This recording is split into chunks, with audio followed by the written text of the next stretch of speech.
Hi, my name's Dave Hall and this is a video tutorial for RUCalc, really useful calculator. When you first use RUCalc, it's a good idea to set your tax rate. So choose Preferences from the Options menu. Tax in the UK is 20% at the moment, so that's why I'm keeping it at here. Okay, let's make sure we're using floating point mode by clicking the F under the main display. Press Escape on your keyboard or click the C button to clear the display. I'm typing in some numbers to show that you can use the back button to remove them if you make a mistake. So here goes. Clicking on the back button. You can use the keyboard or click on the calculator buttons. I use a mixture. The status bar at the bottom shows you the keyboard shortcuts, which is useful.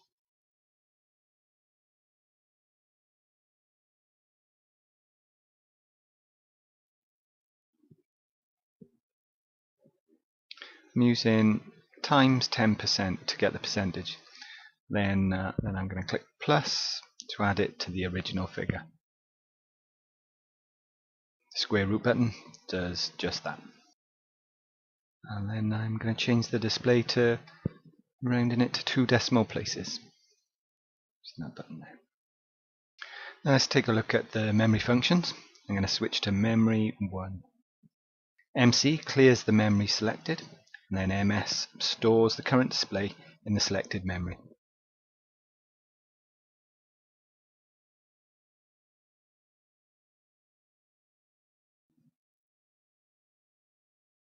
Switching to M2 memory, and I'm going to show that M plus adds to the memory. I click it twice here just to double it up. And then MR is memory recall, so that recalls the memory figure to the main display, and you can use that in your calculations.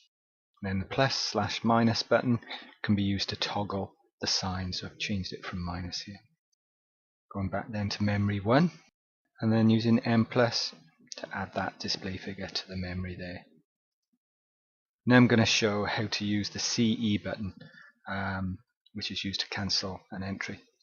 So if you make a mistake during a calculation, you can click CE, enter the new amount, and continue with the calculation. So I change the 59 here, clear that. I'm going to put in 50 instead. That's what I meant to put, and carry on with the calculation. Then I'm going to use plus tax, which adds the tax amount to the figure that I had. And then lastly, M minus subtracts the display figure from the memory amount. Hope you enjoyed this tutorial.